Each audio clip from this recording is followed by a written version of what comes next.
I'm all about efficiency, so I'm going to show you the end result and then a couple tips and then kind of get into some of the how-to. I mean, for 120 bucks and 8 hours of time, I think that this turned out pretty good. It's not a show bike, it's going to be ridden. It's, you know, it is what it is.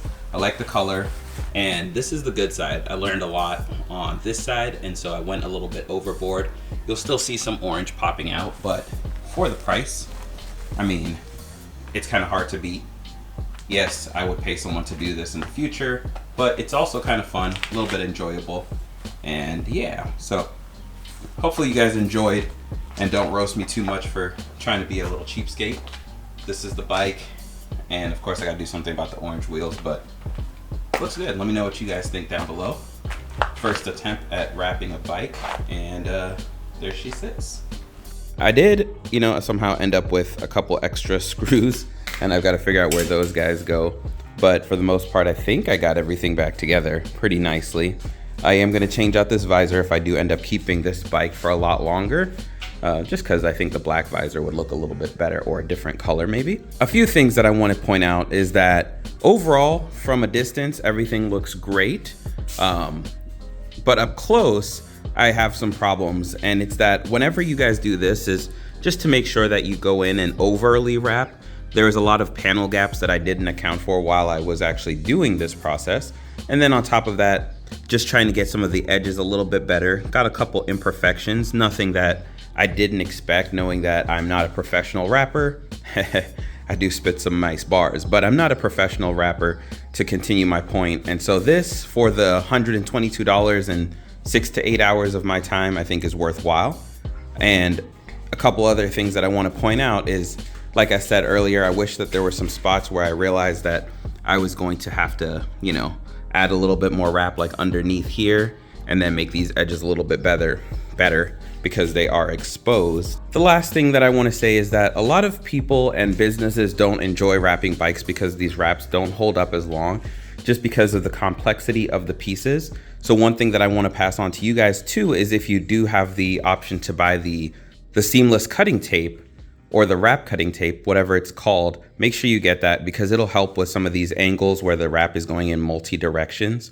But otherwise, I did most of this in one piece. I didn't have to cut anything or do any crazy seams, which I'm sure that will affect some of the overall longevity of the wrap, just because you don't want to overheat certain parts. And then on top of that, cutting it might be the best solution to make sure that you're not stretching it in multiple directions, because as the winter comes around and fall temps and everything, this is going to heat up and contract and expand and all that stuff.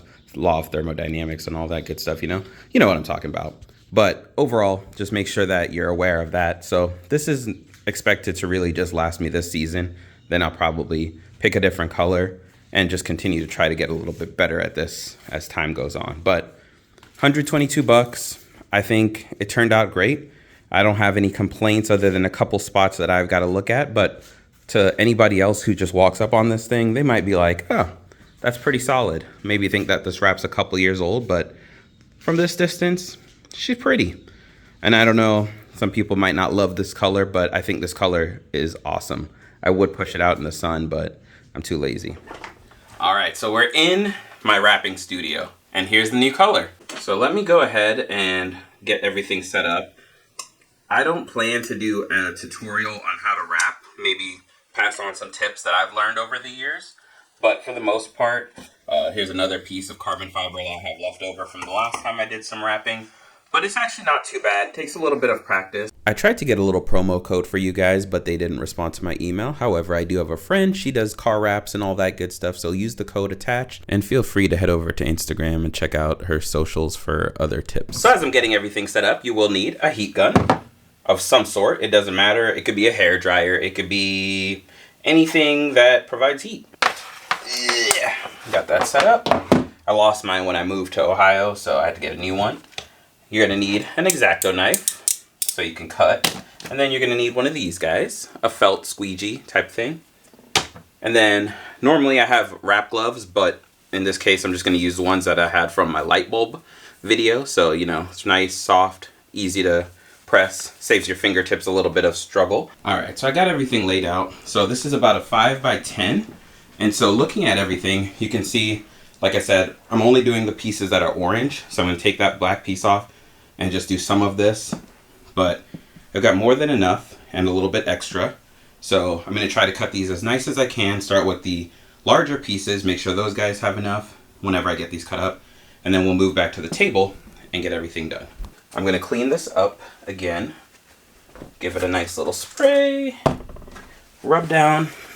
And as I mentioned in the last video, I'm trying to keep the stickers because I want the next person who owns this bike, if they really want to remove this wrap, they should be able to, and keep the original stickers.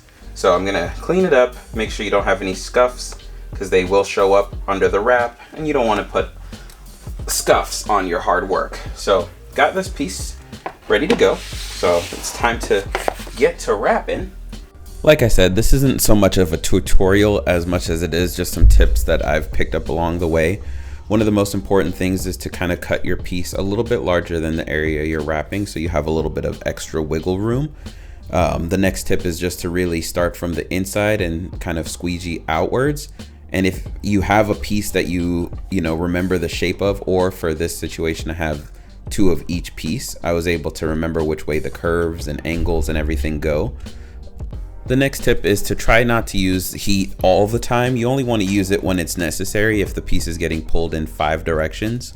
The good thing with wrap is it's really forgiving, so you can pick this up a couple times, place it down a couple times, and rinse and repeat over and over. Really, I get say like a good 10-15 times before it starts to lose its tackiness, and then after that a little bit of heat usually brings it back to life. So try to limit the heat usage and try to get it right, the first few times of placing it, but otherwise you'd be sitting here watching me pick this thing up and put it back down several different times. But the idea behind it is just that. You'll notice that I do this with my fingers. I just like to do that a lot better than using the squeegee. For some reason, I just don't have the best luck with the squeegee, but it's also probably technique and everything like that. So just practice with a couple, pieces. This is after a few hours of doing it and I was getting my groove, but just takes a little bit of trial and error. Nothing that's too hard to learn. But you can see here I'm starting to get the form of this piece and getting all those air bubbles out. You want to practice using different types of pressure and stroking techniques. Haha, you see what I did there? But just kind of go with the flow of the wrap. You want to just be loosey-goosey, smoothie with it. It's super difficult to kind of wrap at one piece on camera, but this is kind of my work. It took another 30-45 minutes, and you just got to cut nice, tuck, roll over, and you can kind of see some parts you have to use a little bit extra heat. Roll those over, a little bit of stretching, add a little bit of post heat, but takes a little bit of practice, but you can do it. I mean, you save yourself some money. All right, so it's really difficult to kind of teach and wrap at the same time, because whenever you have pieces this large, the trick is to lay your wrap down, find your lines. And so this one, I just went here and then here, got these big points out of the way, and then I just work my way from the outside, then I just work my way from the inside out and just squeegee this way. And you just kind of have to find the way that the panel that you're working on is actually moving. You'll look on the back and you'll notice that I have a lot of excess. And so now it's time to cut. Luckily, I already have my holes marked out. So what I'm going to do now is I'm just going to trim around the parts that I don't need. And you only want to leave like 1/8 of an inch, depending on where you are.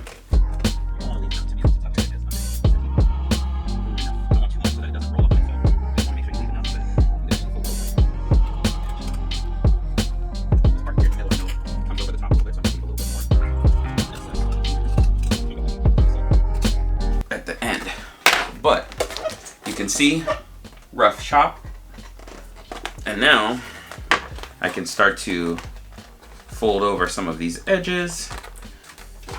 And the key to the edges, you're going to want to add a little bit of heat, just get it warmed up, and then just roll it over on itself, just like that. So all you're doing is just tucking these corners and edges. And if they start to fray a little bit, or you start to get those weird lines, just pull it back, heat it up, curl it back, and then just add a little bit more heat once you're done, and make sure you get everything nice and sticky. But really, that's how you get these nice smooth edges right here, is just by doing that. And then on the back side, you'll see this is just how much I leave. Just enough to get a lip. I'm trying my best to get some wrapping footage, but honestly, this takes all my focus. So sometimes the camera dies, and sometimes I just focus so hard because it's not easy to get all these pieces wrapped.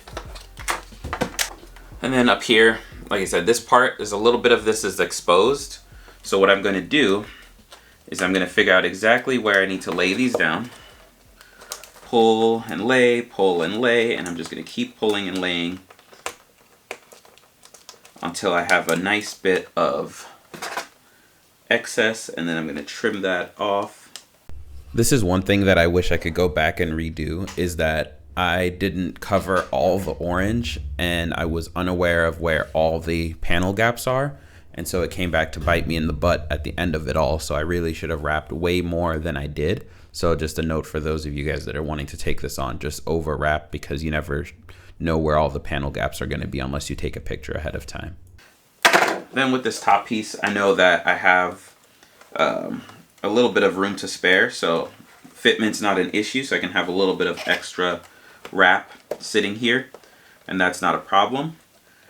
But what I'm going to do is I'm going to try to keep everything nice and smooth as I'm going, because some of this is an exposed edge, and you want to make sure that your exposed edges look beautiful, so people walk up to your bike and they don't go, ew. But the covered edges, I mean, you want them to look decent, but they don't have to be superstars by any means.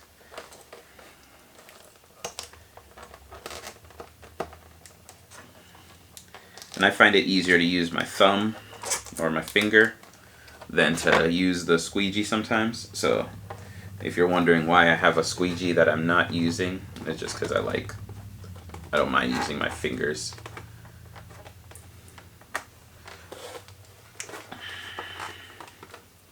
And we're just going to keep on going. But you see this part? You see how I have all that wrap right there? I'm going to go a little bit closer to the rivets, grommets, whatever there are.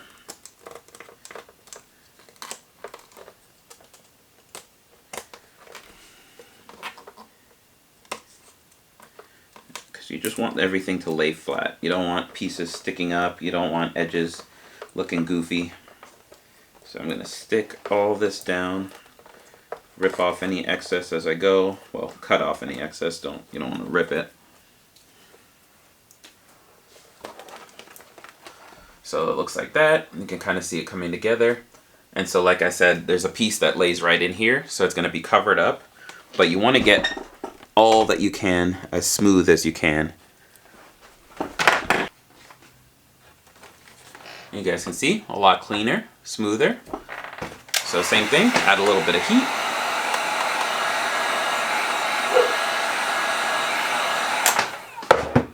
And push and smooth, push and smooth. And this piece I know is for the turn signal, so it's going to be mostly covered up, but you still want it to be as good as it can be. And bam, just like that. Smooth, right? You guys get it? So yeah, just keep on doing that. And any pieces that you stretch, I think the rule is like 10% over. You want to make sure that you do post heat and make sure everything is sticking nicely.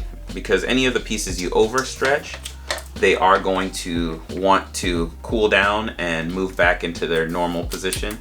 So try not to stretch things too much. With a lot of these pieces, I honestly haven't used a lot of heat. try my best not to, because the less you use heat, the less likely it is that this stuff will want to go back to any other spot or position. All right, so I've got all these pieces wrapped. It's time to throw them back on the bike. So let's do that. All right, got front end together. Still got to do the visor and the left mirror, but other than that, it's coming together.